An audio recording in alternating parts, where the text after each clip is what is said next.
Hello दोस्तों, स्वागत है आपका इस यूट्यूब चैनल पर। ये BA 4 सेमेस्टर एजुकेशन की क्लास है। प्लीज़ जिसने पहली वीडियो नहीं देखी वो जाकर पहली वीडियो सारी देख लें। और ये मोस्ट इम्पोर्टेंट क्वेश्चन है। पहला क्वेश्चन है प्रत्यक्षीकरण को परिभाषित कीजिए, या इस तरह से क्वेश्चन आएगा, प्रत्यक्षीकरण से आप क्या समझते हैं। प्लीज़ वीडियो को शुरू करने से पहले लाइक एंड सब्सक्राइब ज़रूर कर दें। क्वेश्चन, प्रत्यक्षीकरण वह है जिसका हमें प्रत्यक्ष ज्ञान प्राप्त होता है। जैसे देखने से, किसी वस्तु का देखने से प्रत्यक्ष ज्ञान प्राप्त होता है। किसी की आवाज़ सुनने से हमें प्रत्यक्ष ज्ञान प्राप्त होता है। छूने से हमें प्रत्यक्ष ज्ञान प्राप्त होता है। सूंघने से, चखने से ये हमें प्रत्यक्ष ज्ञान प्राप्त कर रहा है। प्रत्यक्षीकरण का अर्थ है प्रत्यक्ष ज्ञान या बोध। यह वह प्रक्रिया है जिसके द्वारा हम अपनी ज्ञानेंद्रियों सुनना, छूना, सूंघना, चखने के माध्यम से बाहरी दुनिया की जानकारी प्राप्त करते हैं और उससे समझते हैं। यह एक मानसिक प्रक्रिया होती है जो हमें दुनिया के बारे में जागरूकता प्रदान करती है।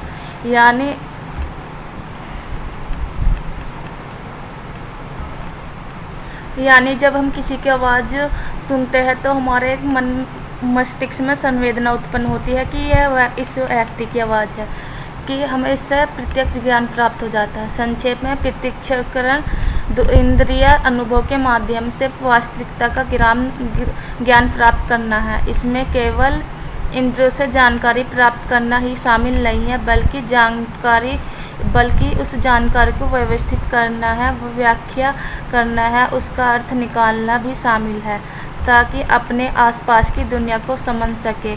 उदाहरण के लिए, जब आप एक लाल सेब देखते हैं तो आपकी आंखें रंग और आकार की जानकारी प्राप्त करती है। आपका मस्तिष्क इस जानकारी को संसाधित करता है और संकेत करता है कि यह वह चीज़ है, और आपका एक लाल सेब का प्रत्यक्ष ज्ञान बोध कराता है। यह प्रत्यक्षीकरण है। क्वेश्चन नंबर 2, संवेदना, धारणा तथा अवधारणा को स्पष्ट कीजिए। इस क्वेश्चन को शुरू करने से पहले प्लीज़ जिसने लाइक या सब्सक्राइब नहीं किया वो सब्सक्राइब कर ले। संवेदना, धारणा और धारणा को तीन अलग अलग है, लेकिन आपस में जुड़ी है। मानसिक प्रक्रिया है जो हमें दुनिया को समझाने और प्रतिक्रिया करने में मदद करती है। आइए इन्हें स्पष्ट करते हुए समझते हैं। संक्षेप में, संवेदना बाहरी दुनिया से कच्ची जानकारी को हमारे इंद्रियों द्वारा ग्रहण करने की शारीरिक प्रक्रिया है। यह सीधे इंद्रिय अनुभव पर आधारित होती है और मस्तिष्क को बुनियादी सूचना भेजती है।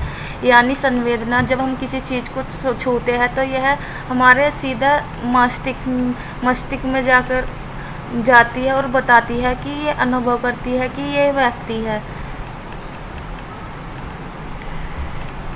दूसरी है धारणा।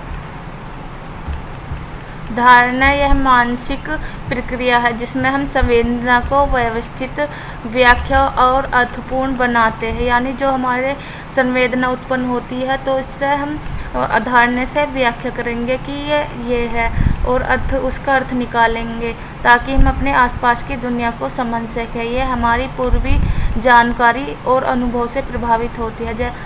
जैसे हमारे पास पहले से उस चीज़ के बारे में जानकारी है और अनुभव उसे प्रभावित करती है। अवधारणा यह वस्तु और घटनाओं या विचारों की सामान्य विशेषताओं का अमूर्त मानसिक प्रतिनिधित्व है। मतलब ये अमूर्त होती है, यह हमें दिखती नहीं है, यह हमें महसूस नहीं होती। यह हमें चीज़ों को श्रेणियों में व्यवस्थित करने और उनके बारे में सोचने में मदद करती है। संवेदना पहली सीढ़ी है। धारणा उसे अर्थ देती है, यानी संवेदना उत्पन्न करके धारणा उसे अर्थ दे देती है, और अवधारणा उस अर्थ को सामान्यीकृत करती है, यानी उसका सिद्धांत विश्लेषण करती है, उसका निष्कर्ष निकालती है अवधारणा। क्वेश्चन नंबर 3 है, स्मृति से आप क्या समझते हैं। क्वेश्चन इस तरह से भी आ सकता है कि स्मृति क्या है, तो हम इसका आंसर पढ़ेंगे। स्मृति मस्तिष्क की वह क्षमता है जिसके द्वारा हम जानकारी को संग्रहित करते हैं। यानी मस्तिष्क की वह क्षमता है जो हम अपनी जानकारी को अपने पास रखते हैं, अपनी मस्तिष्क में रखते हैं, इसे स्मृति कहते हैं। और आवश्यकता पड़ने पर उसे वापस प्राप्त करते हैं। यानी कुछ याद, जैसे हमारी कुछ मेमोरी है माइंड में, तो उसको जैसे हमें ज़रूरत पड़ गई तो उसकी याद करने की कोशिश करते हैं। यह हमें सीखने और पहचानने और भाषा का उपयोग करने में, समस्याओं को हल करने और अपनी पहचान बनाए रखने में मदद करती है। स्मृति मुख्य रूप से स्मृति 3 चरण शामिल है। एन्कोडिंग, जानकारी को संग्रहित करने योग्य बनाना, भंडार, जानकारी को बनाए रखना, और पुनः प्राप्ति, यानी जानकारी को आवश्यकता अनुसार प्राप्त करना। यह एक हमारी दैनिक जीवन के लिए आवश्यक संज्ञानात्मक क्षमता है। यानी स्मृति वह है जब हमारे माइंड में कुछ यादें रहती है, यानी उनको जब आवश्यकता पड़ने पर उनको प्राप्त करना, यह हमारी एक माइंड की यादें है, यानी स्मृति है।